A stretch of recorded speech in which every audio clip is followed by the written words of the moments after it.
The rain started an hour outside of Denton.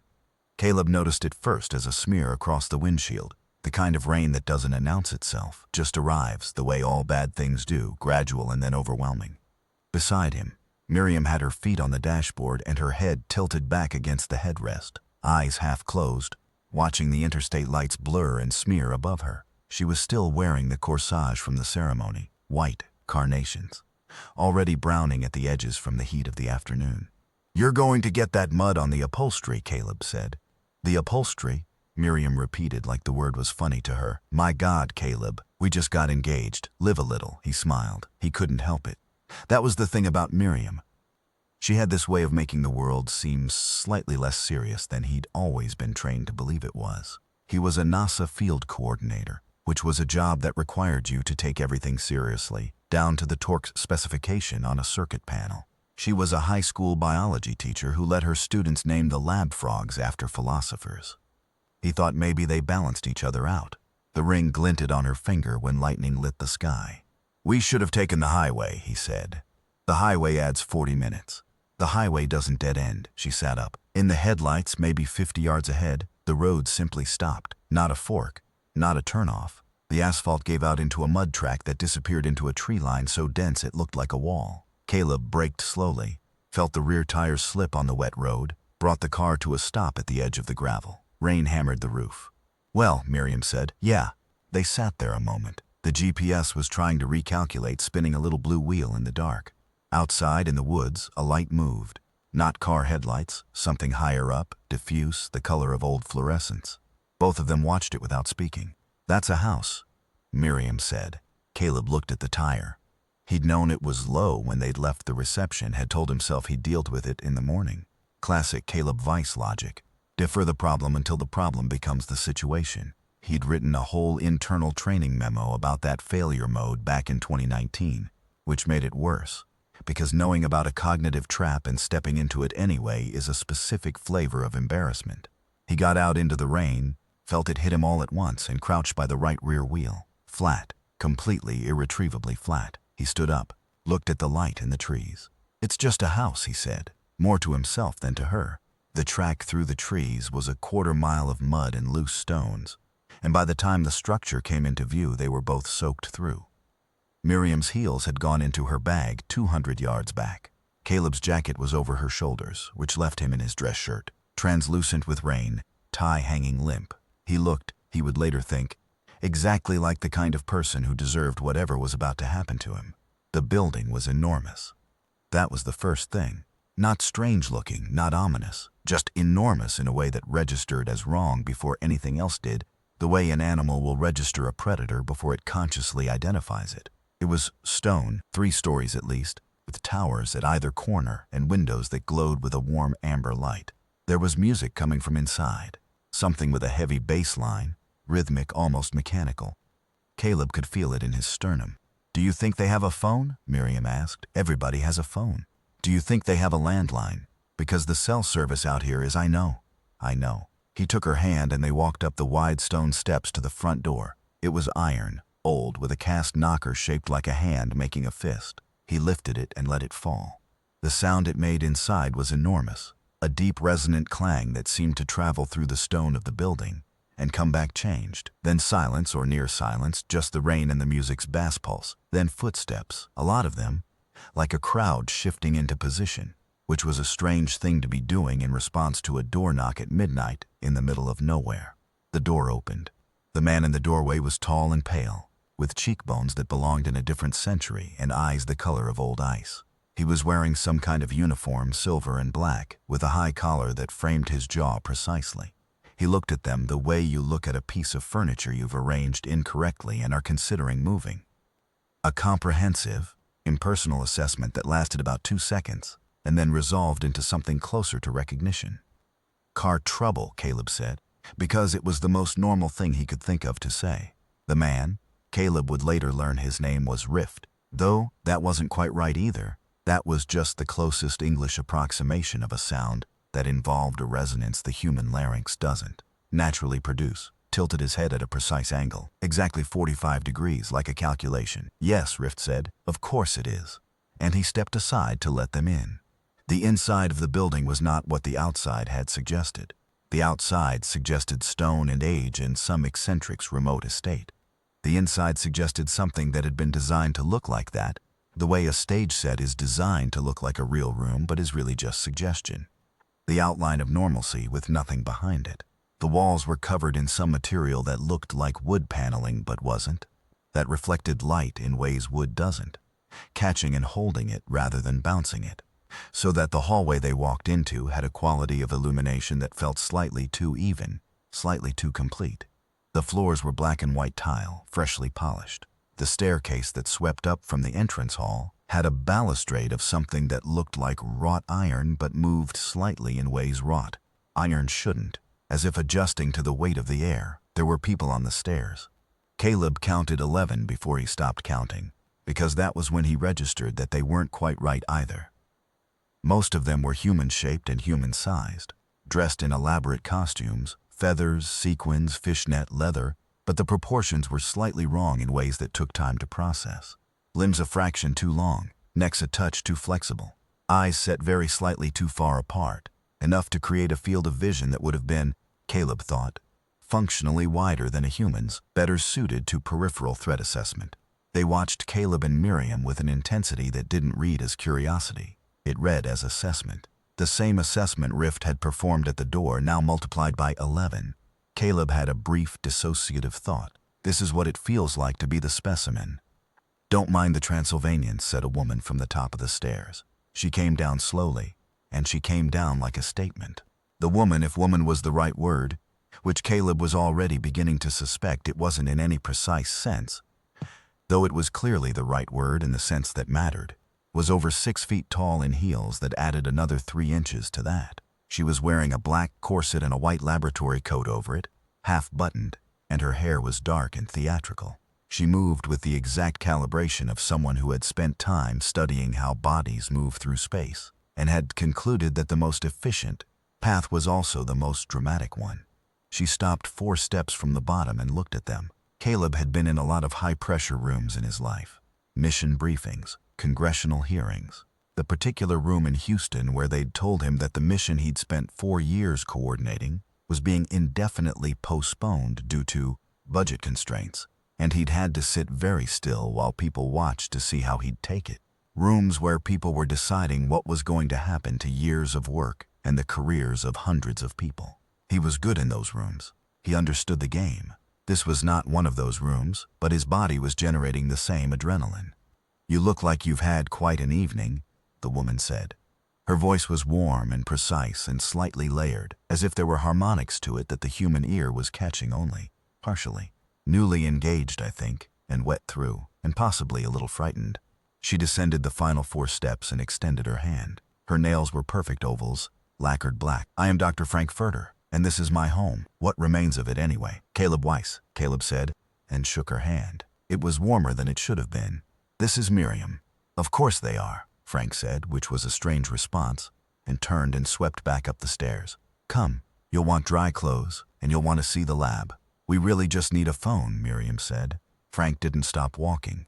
"You'll want to see the lab," she said again, and somehow this time it didn't sound like a suggestion.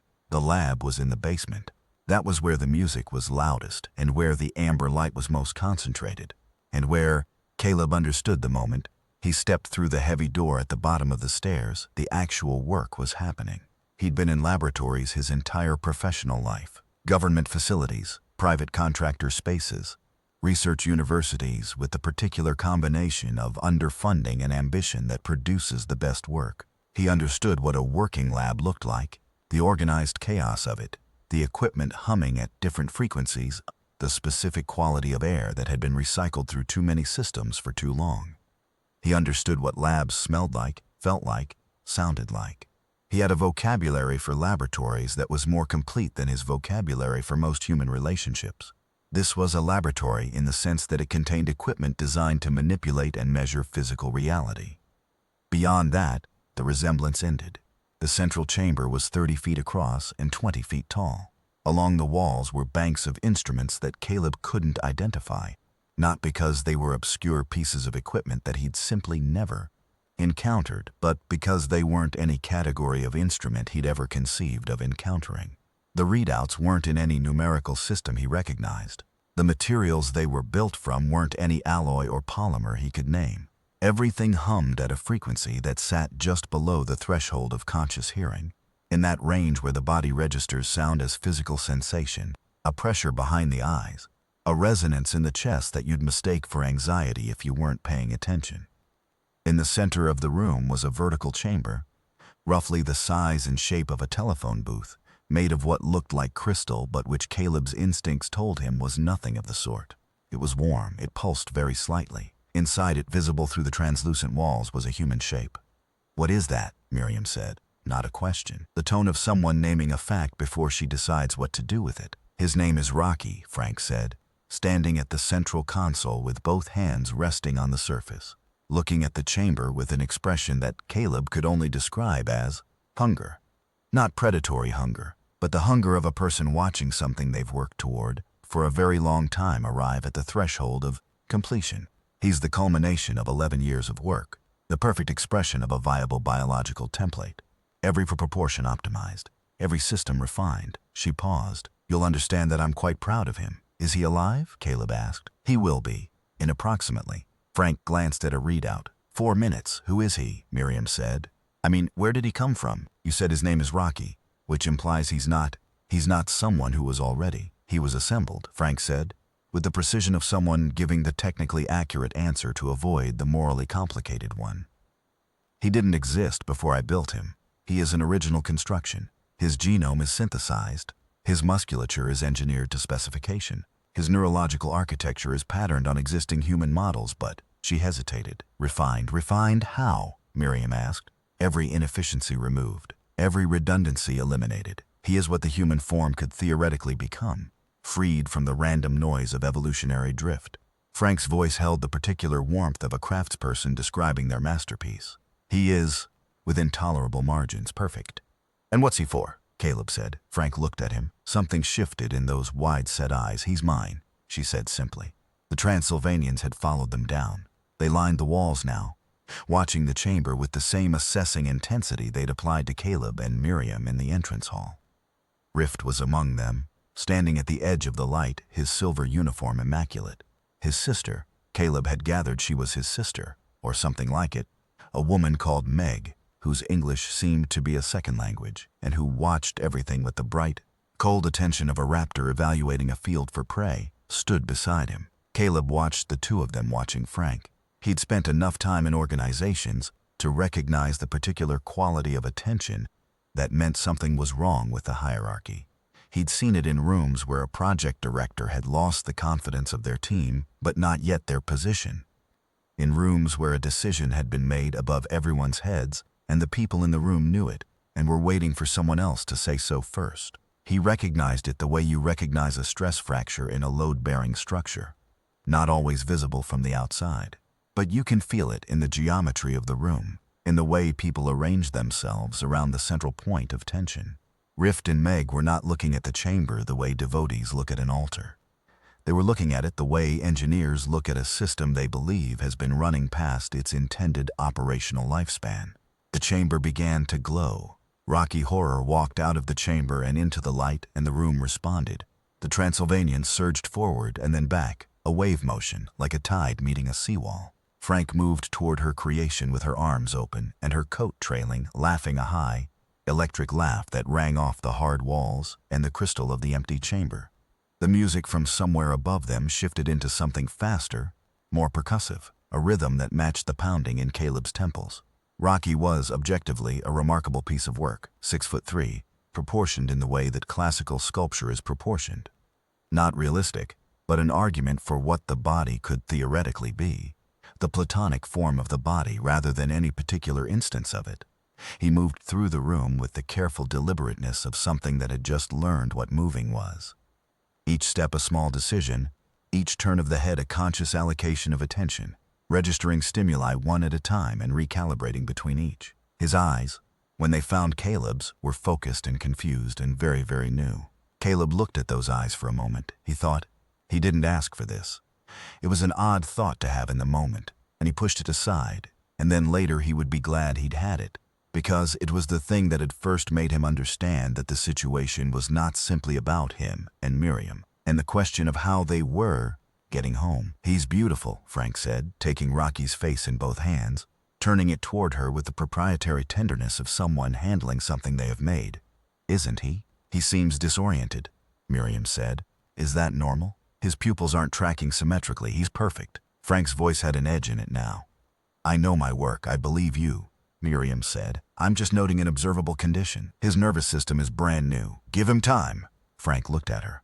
A long measuring look, the same assessment she'd applied when she'd come down the stairs. "Then, he will need time, yes." She turned back to Rocky. "He will have whatever he needs." The night deteriorated by degrees. Caleb later thought that was the thing about the castle. It didn't produce a single dramatic revelation. It produced a sequence of incremental escalations, each one just slightly beyond the last, so that when you tried to locate the point at which things had become clearly wrong, you couldn't find it. The frog in the pot. He'd taught the metaphor in a systems failure seminar at NASA once, and had been very confident in his mastery of it. He understood it considerably better now. Frank gave them rooms. The rooms were in the east wing, at the end of a corridor that Caleb estimated was about 60 feet long, and the doors were heavy, and the locks were substantial. This was done with warmth. Frank showed them the rooms herself, indicated where the dry clothes were, spoke about the guest bathrooms with the ease of a practiced host. But the weight of the locks was not warmth, and Caleb noted it. He lay in the bed in his borrowed room and stared at the ceiling and listened to the bass pulse of the music below and tried to organize what he knew into a structure that made sense. The structure that kept presenting itself was, these are not human people. Not in any way that he could prove or catalog in a way that would satisfy a skeptic. Nothing specific enough to constitute evidence. Just the accumulated weight of 100 small observations. The proportions, the light in the eyes, the quality of attention, the way Rift moved through space as if he had proprioceptive information that humans don't, the way the Transylvanians communicated with each other in micro-expressions and subvocal frequencies that Caleb could see but not read, the way Frank's voice had that layered quality, as if the version he could hear was the translated one, the instruments in the lab, the stellar map he'd glimpsed on one of the secondary displays before Frank had moved him away from that section of the room with a very smooth redirect, the stellar map. He got up, dressed in the borrowed clothes, dark wool trousers, a gray sweater, both fitting better than they should for someone whose measurements Frank had never taken. Went into the corridor, stood still and listened to the building, the music from below, a door somewhere opening and closing. The specific quality of silence that means a building is occupied. He went looking for Miriam. She wasn't in her room. The door was unlocked. He found her in the lab. She was at the central console, which was either more intuitive than it looked or she'd figured out the basics in the 40-odd minutes she'd been alone with it, because she was reading something on a display screen that showed a map. Not any geographic map he recognized, a stellar map dense with light points, each connected to several others by arcs that indicated travel routes or communication pathways or something he didn't have the framework to name yet. The light from the screen made her face sharp and clean in the dark. "Hey," he said quietly. She didn't startle. She'd heard him coming. "The labels are in a language I can't read," she said, "but the distances are in something I think is light years. I'm basing that on the scale indicator in the corner." She pointed to a small legend at the edge of the display. "See this unit? It appears 3 times. Once in the movement logs I found in the secondary archive, once in what I think is a maintenance log for the building's power systems, and once here. In the movement logs it's paired with time measurements. The time measurements are long, years long. So the unit is distance," Caleb said, "distance per unit of time, speed, and the distances are astronomical." She pointed to a cluster near the center of the map, a system with a pale star and 4 planets. One of them was marked differently from the others, a different color, a different type of marker, annotated more extensively. "That one, I think that's the origin point. Whatever they came from there. How do you know?" "The departure timestamp. At least I think it's a timestamp. It's the same type of notation as the sequence counter on the chamber equipment, and that was running in real time." She paused. She had her teaching face on, the one that meant she was working something out while she said it, using the act of explanation to clarify her own thinking. "Caleb, if I'm reading this right, this departure timestamp is from 200 years ago. by our calendar. He sat down on a stool and looked at the map. They've been here for 200 years, he said. At minimum. I think they've been here longer than this building. I think this building is recent, maybe 40, 50 years based on the construction logs. I think they've been watching Earth for a lot longer than that. She turned to look at him. Her eyes in the display light were very serious. Frank's the one who wanted to stay. The others, Rift, Meg, the rest of them, I don't think they wanted to stay here. I think they've been waiting for Frank to finish the work. And the work, she stopped. Started again. The work is the only reason Frank gave them for staying. And now Rocky exists, which means the work's first phase is complete. And Rift and Meg are going to want to go home. But Frank won't.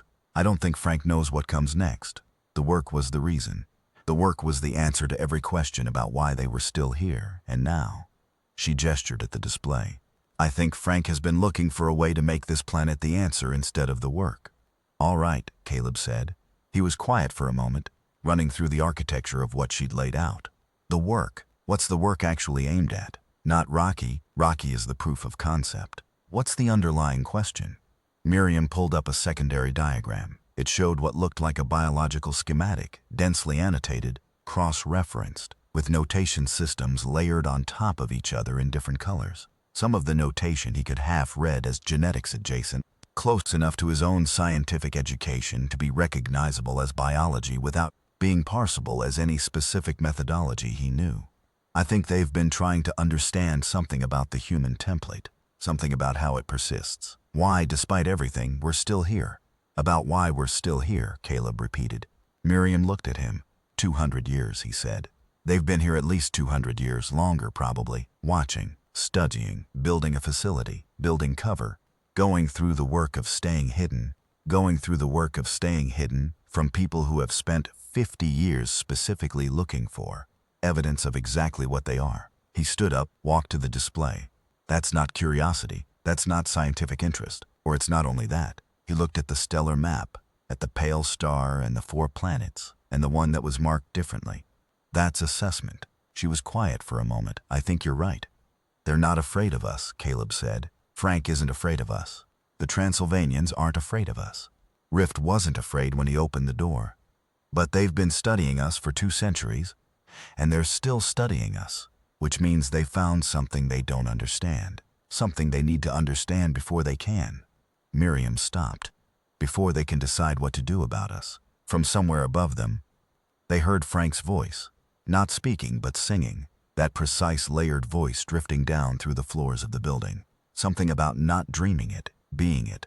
The warmth in the voice was genuine. That was the strange thing, that you could hear that it was genuinely warm, genuinely expansive. The voice of someone who was at this moment happy in a way that had nothing performative in it.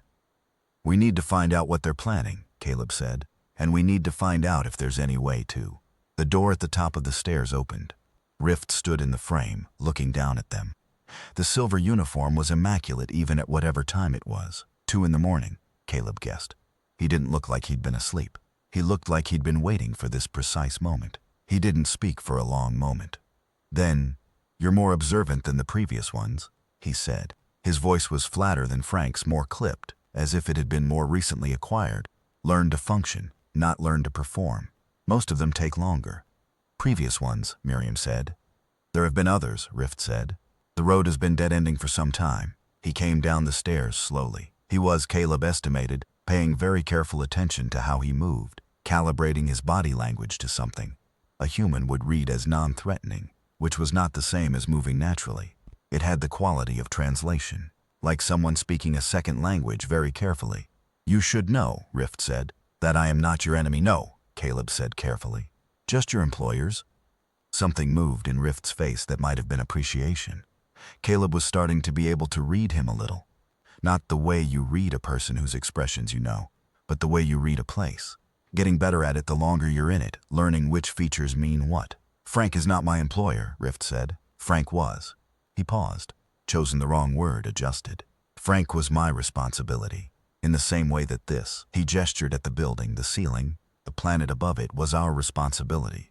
To observe, to understand, to assess. And what was the assessment, Miriam asked? Rift looked at the stellar map on the display. He looked at it for a long time with an expression Caleb recognized. not despite its alienness, but because of it. It was the expression of someone who was very tired and very far from home and had been for a long time. Inconclusive, he said. After 2 centuries, still inconclusive. He turned from the map to look at them. That is why we are still here. The other one arrived at midnight. Caleb heard the motorcycle before he saw the man. The engine sounded different from anything on the road, higher pitched and more variable. The way a very good driver sounds different from a merely competent one, because the machine and the person are communicating rather than one operating the other. He heard it come up the muddy track from the dead-end road, heard it stop in front of the building, heard the door open, and then the particular quality of silence that meant someone was standing in a space who belonged in it. The man's name was Eddie. He was, as near as Caleb could determine over the next hour, human, mostly human. Something had been done to him at some point in his history, a procedure, an exposure, an intervention that had left fingerprints on his biology, and the result was a man who existed slightly outside the ordinary parameters of what humans did and were, faster than he should be, sharper in certain ways, duller in others, as if the adjustment had been made for specific functions at the expense of the overall system. He had a scar along his right temple that looked like it had been made by something that didn't use scalpels and wasn't sorry about it. He also, Caleb noted, played guitar in a way that seemed to interface directly with the building's audio system, as if the building was listening to him and adjusting itself accordingly. "I know what you are," Eddie said, sitting in the castle's kitchen with a coffee he'd made himself, looking at Caleb and Miriam across the table. His voice was even, not unkind. "You're the ones who were supposed to leave in the morning with a flat tire story and a repressed memory of a very strange night that almost made sense. That's the usual thing. Come in, see the lab, meet Frank, maybe catch a glimpse of something that should be impossible. Eat a meal, sleep, leave with a story nobody will believe. Is that what happened to you?" Miriam asked. "Nah." He drank his coffee. "I came back. About 36 times now." He said it with the flatness of a man describing his commute. "First time was, I don't know, 20 years ago. I was passing through on the bike, saw the light through the trees. Curious person. Still am." He set down the mug. "I've gotten better at understanding what's here. Not all the way. I'm not smart enough for all the way, not without having whatever Frank has in her head, but enough to know what the shape of it is."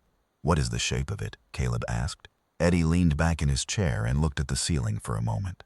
"It's 2 things that can't coexist for much longer," he said. "On one side, Frank, who came here intending to stay for a season, as far as anyone was supposed to be concerned, and ended up staying for decades, because this planet is, look, Frank is someone who needed a place where what she is could be right instead of wrong.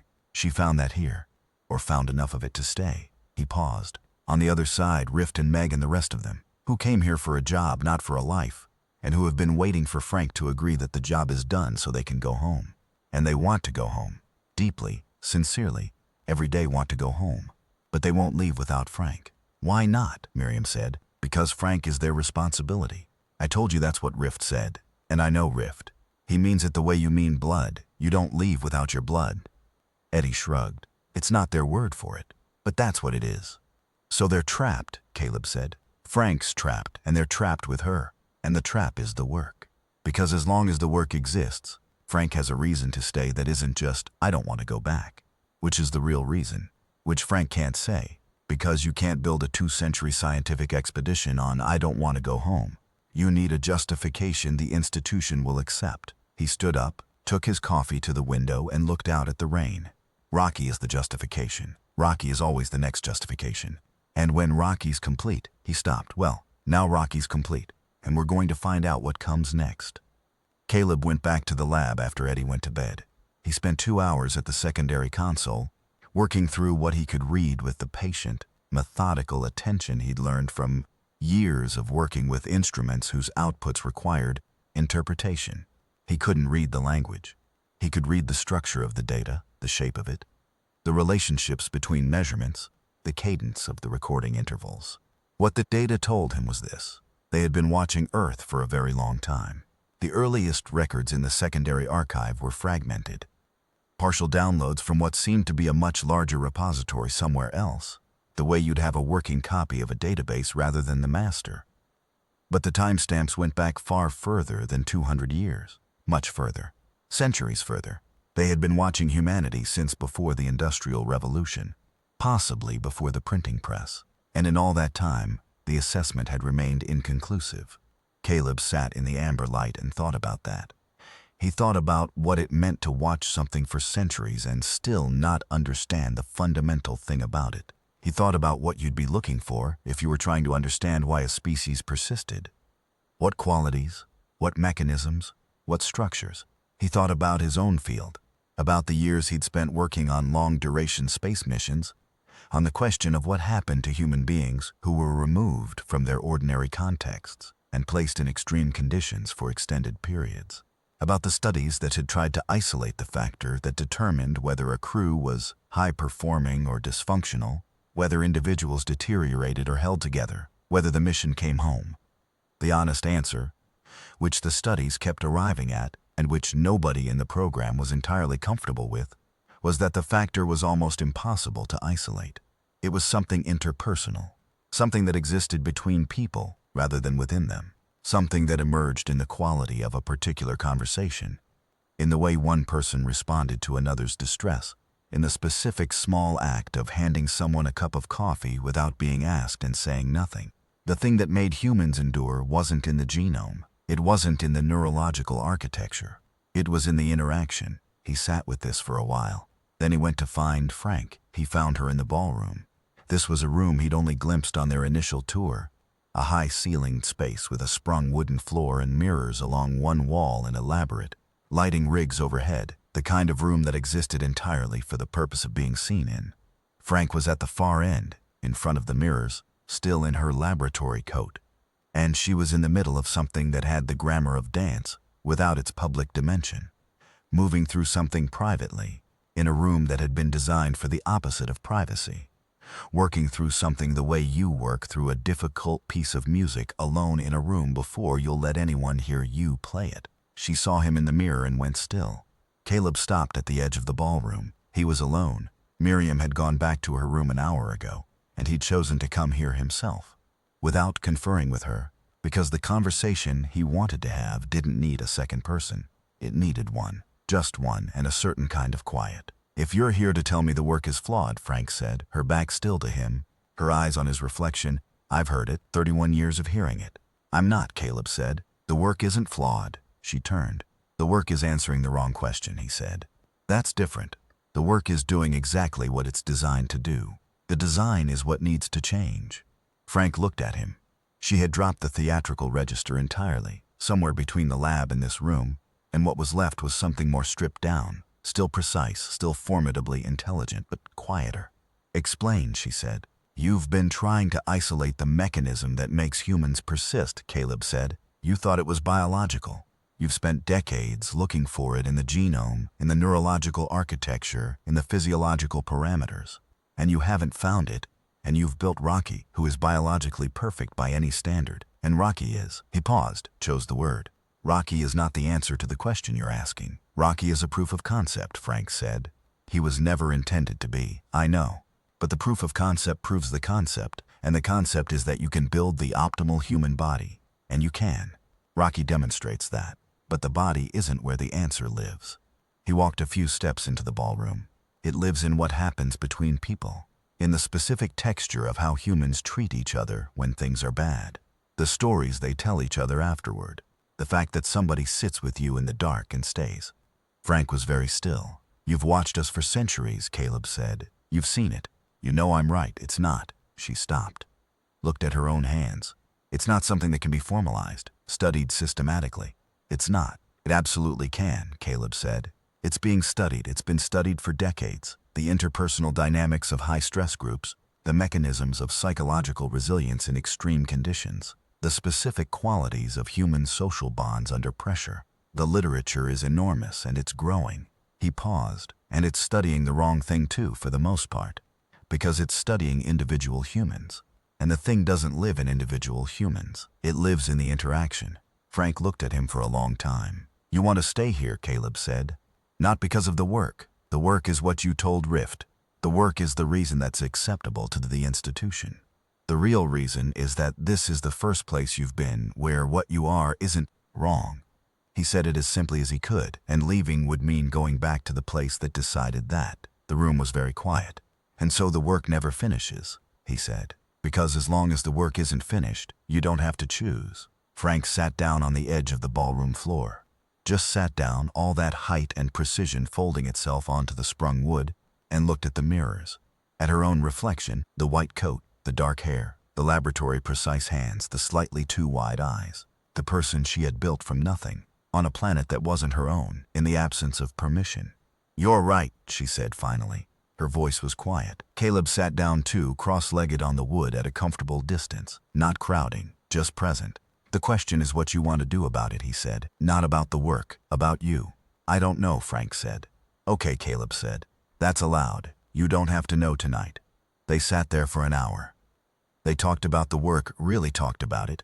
Not the diplomatic version, not the institutional justification, but the actual work. What Frank had found, what she hadn't found, what she'd thought she was measuring, and what the data had actually shown. Caleb asked questions from the edge of his competence, the way you do when you're in someone else's domain and what you want is to understand, rather than to perform understanding. Frank talked the way brilliant people talk when they stop performing and start actually thinking out loud. In tangents, with sudden accelerations of pace when something clarified, with pauses that were about real-time processing rather than rhetorical effect. She talked about the RNA sequences that didn't have any precedent in terrestrial biology. She talked about the 47 human subjects she'd observed over 30 years. None of them taken, none of them altered. All of them simply watched, through the kind of long-distance observation that left no trace. She talked about the things she kept finding in the data that she couldn't name, the variable that appeared consistently in subjects who survived extreme conditions, but that resisted every attempt to locate it in any individual's biology. "The variable is other people," Caleb said. "Yes," Frank said, "I know that now. I've known it for." She stopped. "I've known it for longer than I've admitted." "Because admitting it would mean admitting the work is done," Caleb said. "Because admitting it would mean admitting what I was actually studying," Frank said.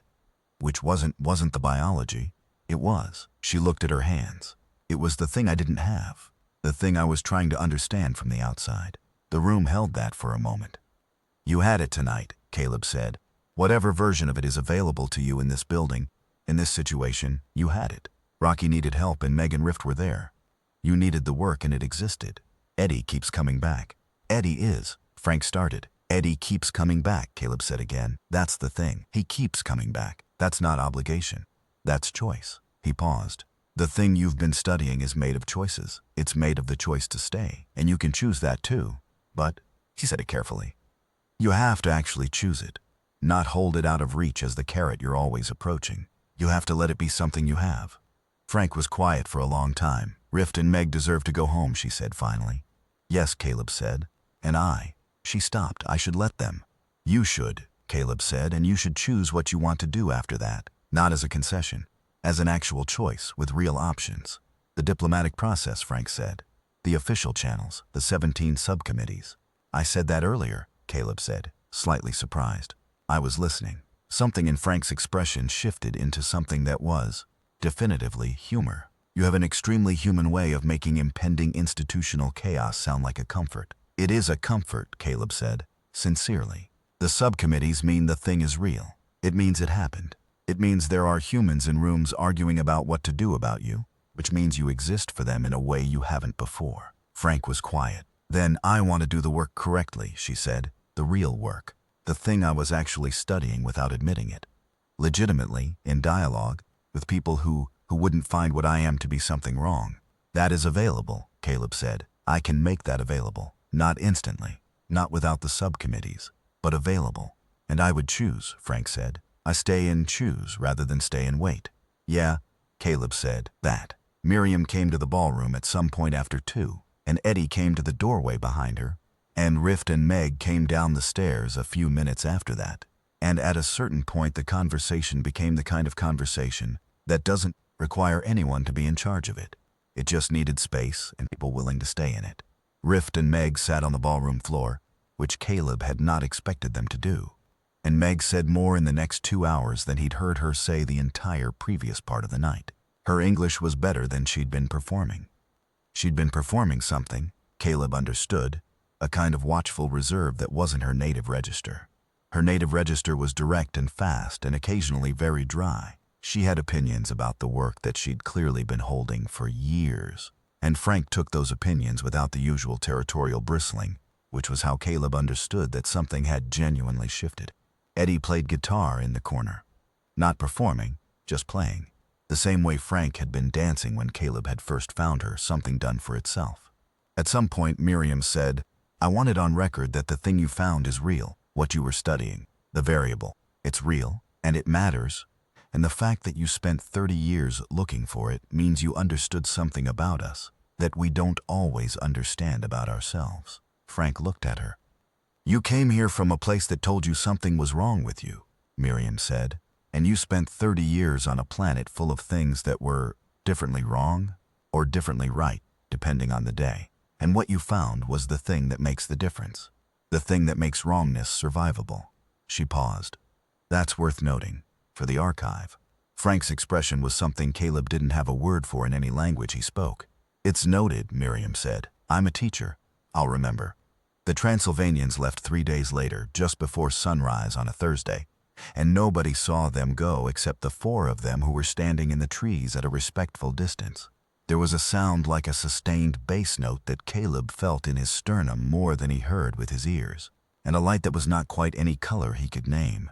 And then the building where they'd been standing was just a building again, occupied and lit from within, but no longer containing the particular quality of presence that 31 years of aliens had accumulated in its walls. Rift had said goodbye the night before, formally, which with him was always precisely the word, a deliberate action in a specific structure. He had shaken Caleb's hand and then Miriam's. He had said something to Frank in their language that Caleb and Miriam were not supposed to understand, and Frank had said something back, and the 2 of them had stood in the entry hall in a silence that had the quality of a very long conversation, finally reaching its natural end. It was an honor, Rift said in English, which Caleb understood was for their benefit, that what he was saying to Frank was being said through them, as witnesses.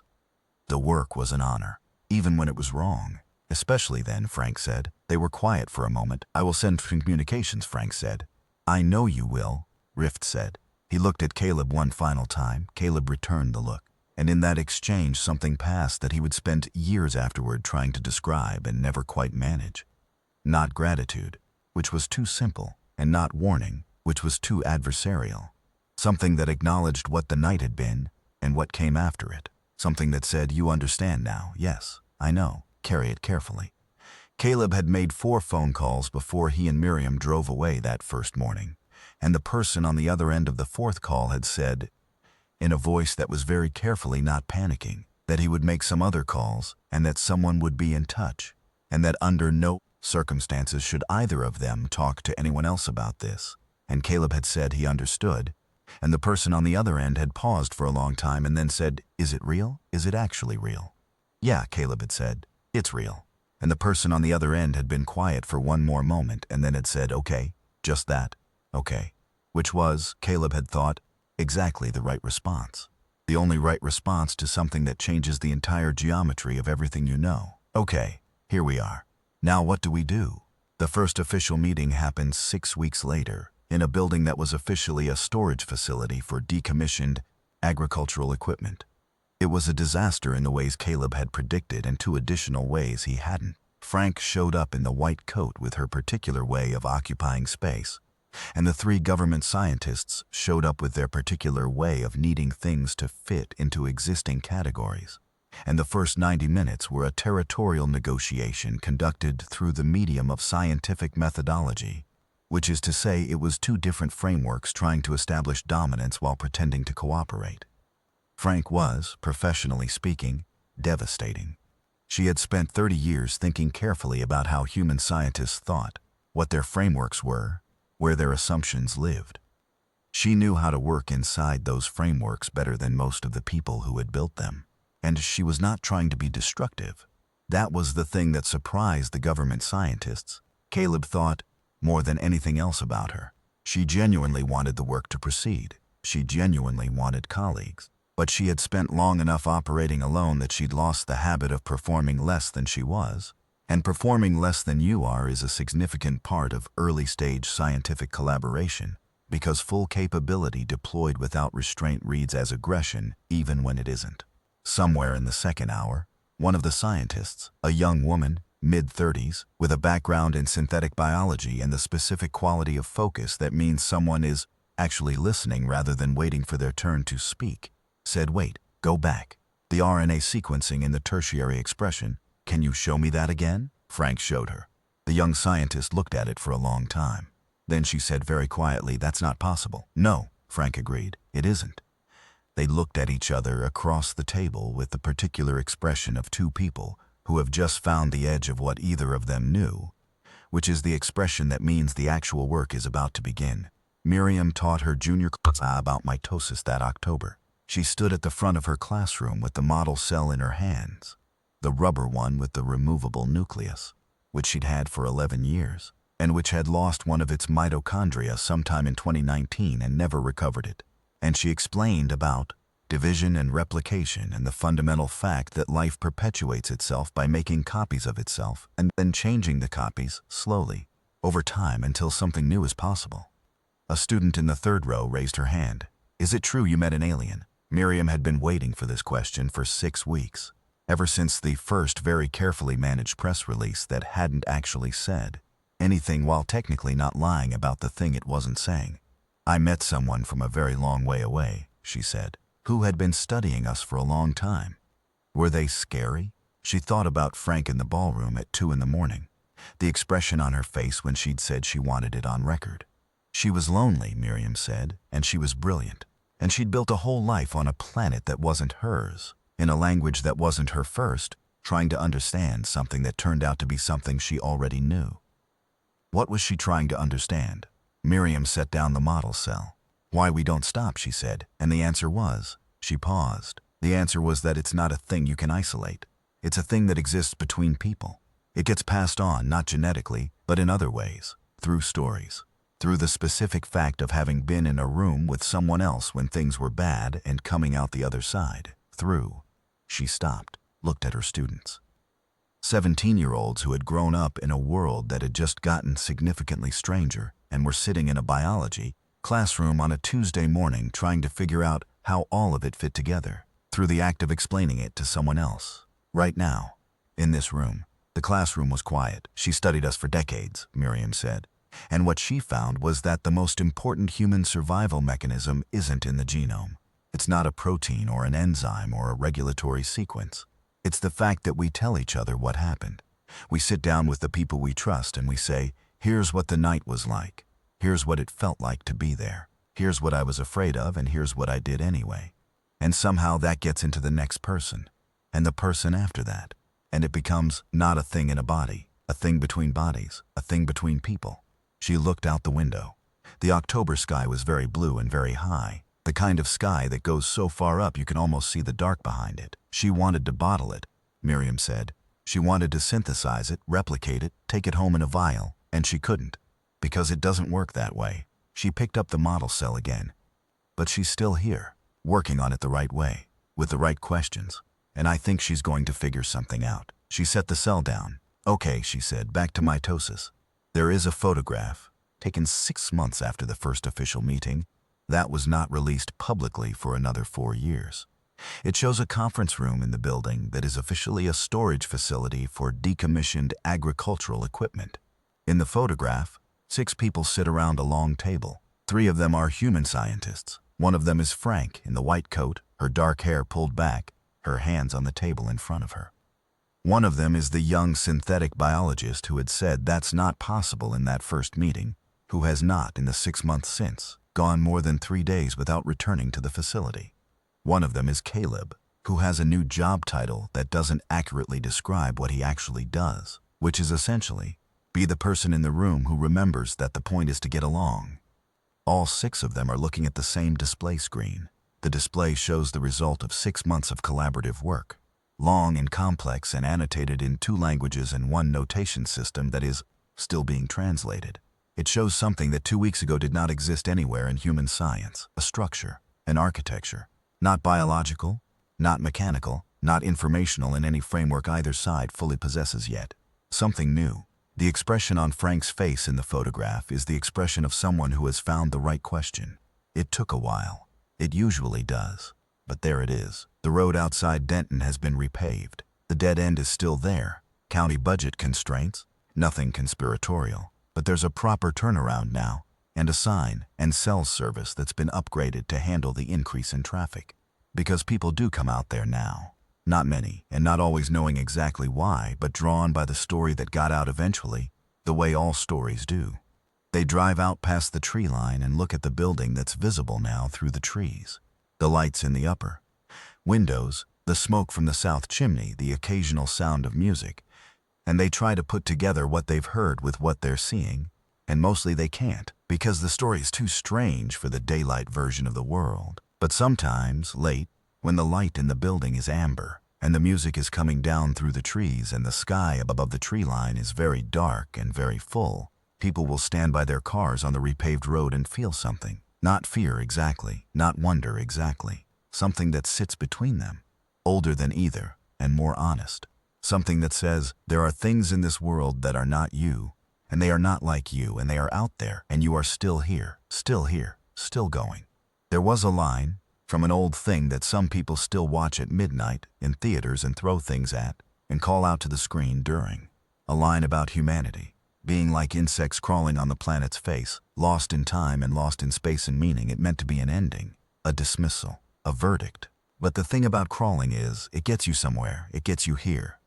This specific juncture, this moment where a species that has been watched for centuries turns around and says, we know you've been watching.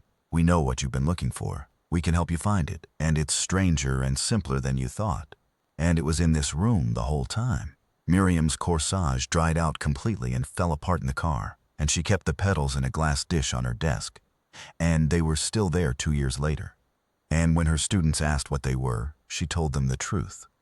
They were from the night she drove down a road that dead-ended and found something remarkable on the other side of it. Were you scared? The students asked.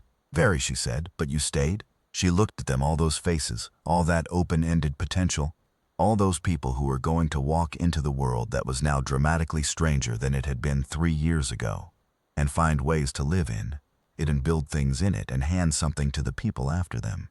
We stayed, she said. That's the thing. She picked up the model cell, set it down, looked at them. We stayed, she said again. That's always the thing. The first winter was the hardest. Not because of anything dramatic. There was no confrontation, no crisis, no moment where the fragile arrangement that had been built over one rainy night threatened to come apart entirely. The first winter was hard because of the slow work of it, the grinding bureaucratic reality of what it meant to acknowledge, in any official capacity, that a 6-foot alien scientist had been living in a converted castle in rural Texas for 3 decades and was now formally requesting collaborative research status with a government agency that didn't officially exist. Caleb spent most of November in rooms with lawyers. The lawyers were good, which made it worse, because good lawyers don't simplify. They surface every complication and make you look at it. There were questions of legal personhood that had no precedent in domestic or international law. Questions of intellectual property, given that Frank's research predated any agreement with any human institution by 30 years. Questions of disclosure that tangled into classified information frameworks that had been designed for a different kind of secret. Questions of jurisdiction that made everyone in the room quietly miserable. You understand, said the senior legal counsel on the 3rd Thursday of November, that what we are effectively trying to do is create a framework that has never existed before, for a situation that has never occurred before, under the scrutiny of institutions that are deeply invested in the appearance of having had this under control all along. Yes, Caleb said, and you are asking us to do this in, she checked her notes, 90 days. I'm asking you to do the foundation of it in 90 days, Caleb said. The rest can take longer, the rest will take years. I know that, but there are people in that building right now doing work that is. He stopped. There are things happening in that building that need to keep happening, and the longer we take to formalize the structure, the more likely someone is to destabilize it by accident. Or on purpose. She looked at him over her reading glasses. You've been doing this long enough to know that on purpose is more likely than you'd like, he said. Yes, she said, I have. Miriam drove out to the castle on the first Sunday of December, alone, because Caleb was in Washington, and Frank had specifically asked for her. She'd been to the facility 6 times since the night of the flat tire, twice with Caleb, 4 times on her own, fitting the visits around her school schedule. Each time she came, the building was slightly different. Not structurally.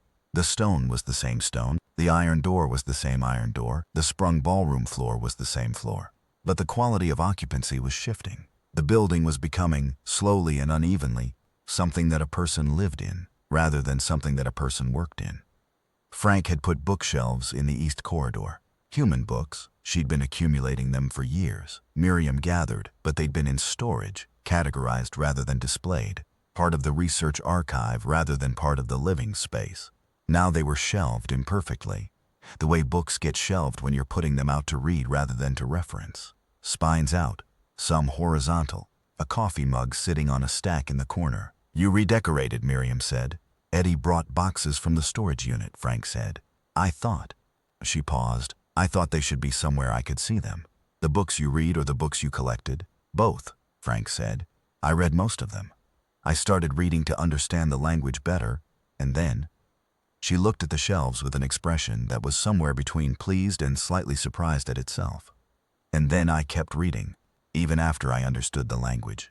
Miriam looked at the shelves, history, biology, mathematics, literary fiction, which surprised her, philosophy, a worn paperback copy of a novel she recognized, the one Eddie had mentioned, written by someone who'd spent 11 years in the building and then left and changed the names and published it quietly. The novel was there among the others like a thing that had finally found context. How are you doing? Miriam said, not as a formality. Frank considered the question with the same care she applied to everything. I am doing what I agreed to do, she said. The work is progressing. Dr. Chen, the young synthetic biologist who had become by this point almost a fixture of the facility on a week-on week-off basis, has been remarkable.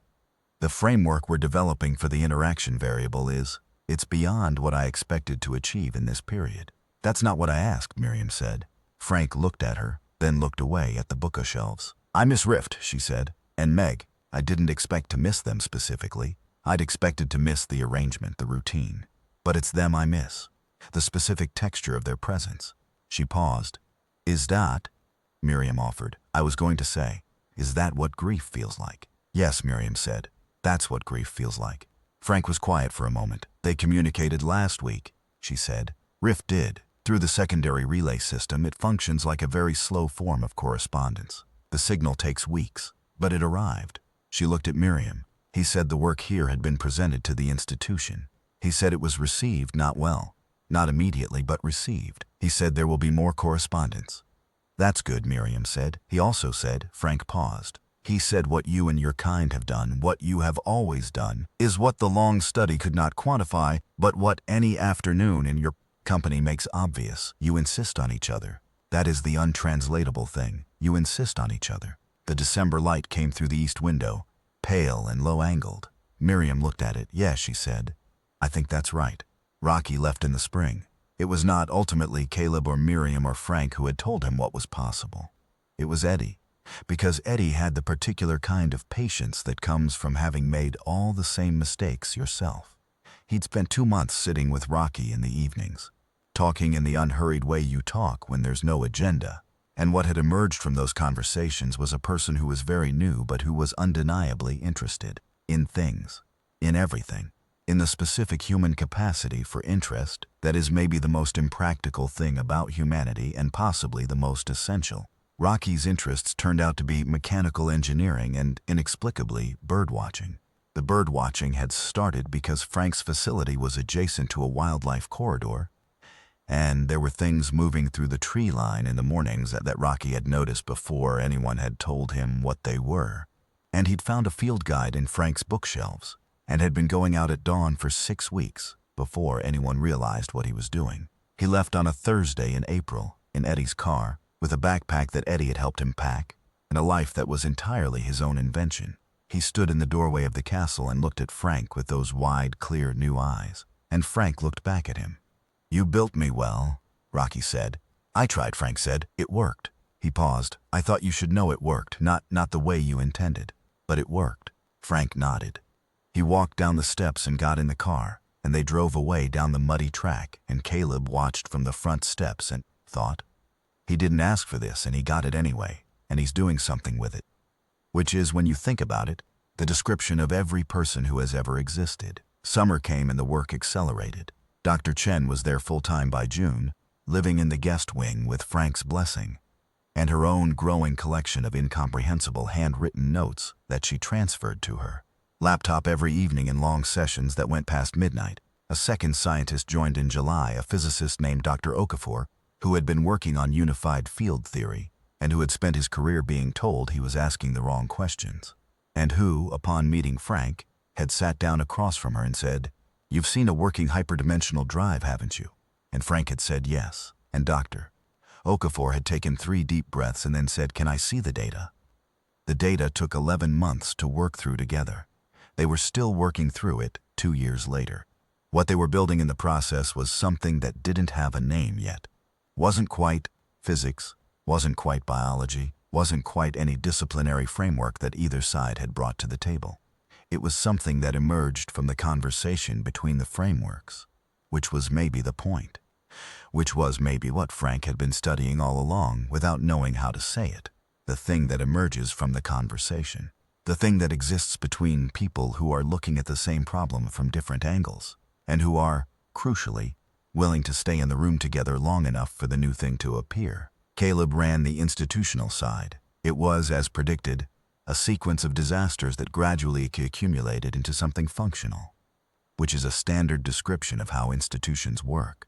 He had the subcommittees, 17 of them as it turned out, which was exactly 17 more than he'd hoped, and 0 more than he'd expected. He had the classification battles, and the clearance delays and the leak that happened in the 14th month that forced a press conference that was watched by 400 million people, and which went better than expected, because Frank had prepared for it with the same meticulous care she applied to everything, and because the first question from the press pool had been, "What have you found?" And Frank had said, "Something I didn't expect to find, something worth telling you about." And she'd told them. Not all of it. There was still a sequence of formal disclosures that the lawyers required, information released in a structure that managed the institutional implications rather than simply dropping everything at once. But the core of it, the shape of it, what the 30 years of study had found, and what the 6 months of collaborative work had built on top of that, and what the question actually was, the real question. Why does this species, which by every efficient metric should have found some equilibrium centuries ago and stopped reaching, keep reaching? The press conference lasted 4 hours. At the end of it, a young journalist in the back row raised her hand and said, "Dr. Furter, what made you decide to stay?" Frank looked at her for a moment. "The question was worth answering," Frank said, "and I couldn't answer it alone. And the only people who could help me answer it were here." Rift's second communication arrived in August, 8 months after the first. It was longer than the first. It described, in the careful English Rift had learned over 30 years, the reception of the work at the institution. It described debates and processes that sounded, Caleb thought, remarkably like the debates and processes on this side, which was maybe the point. Maybe 200 years of watching humanity had produced, in Rift's culture, a version of the same argumentative, slow-moving, fundamentally persistent approach to new information that Frank had been studying here. It ended with something that Rift said he was sending on behalf of himself and Meg and the others, who were home now, back in the Pale Star system with the 4 planets, doing whatever it was that beings from there did when they came home after a very long assignment. He said, "We have been trying to understand your kind for a long time. We have produced a great deal of data and a great deal of inconclusive analysis. But the thing that was always missing from the analysis, which your kind produces in such quantities that we eventually stopped trying to catalog it, was this: you keep talking to each other, even when there is nothing useful to say. Even when you have said everything that could be said, you keep finding something more to say, some new angle, some new question, some reason to remain in contact. We studied this behavior for 2 centuries and classified it as inefficient. We are revising that classification." It was, Caleb thought, the most alien thing he'd ever read, because it had taken an alien perspective to notice something so obvious that nobody inside the system had thought to name it. He read it to Miriam over coffee. "Inefficient," she said, their word. She was quiet for a moment, looking at her coffee. We do keep talking to each other, she said. Even when there's nothing left to say, he agreed. Yeah. She leaned forward and refilled his cup from the pot on the table. And he said thank you. And she said you're welcome. And they sat in the morning light in the apartment they'd moved into 6 months after the night of the flat tire, which was smaller than either of them would have chosen separately, but which had a view of the street and a table big enough for two, and neither of them said anything for a while. Inefficient, worth doing, same thing. The photograph was published 4 years later, and by then the story had been told in enough forms and enough contexts that the 6 people sitting around the table had become, in the public imagination, a kind of shorthand for what first contact could look like. Not a war, not a revelation, not a transcendence. Just people sitting in a room together, looking at the same thing, trying to understand it. Frank was in most of the photographs from that period, and in all of them she looked the same. The white coat, the dark hair, the slightly wide-set eyes that the careful viewer could now recognize as the first visible clue, though most people who looked at the photographs didn't notice that. What they noticed was the expression of someone who was present, who was, in some fundamental way, here.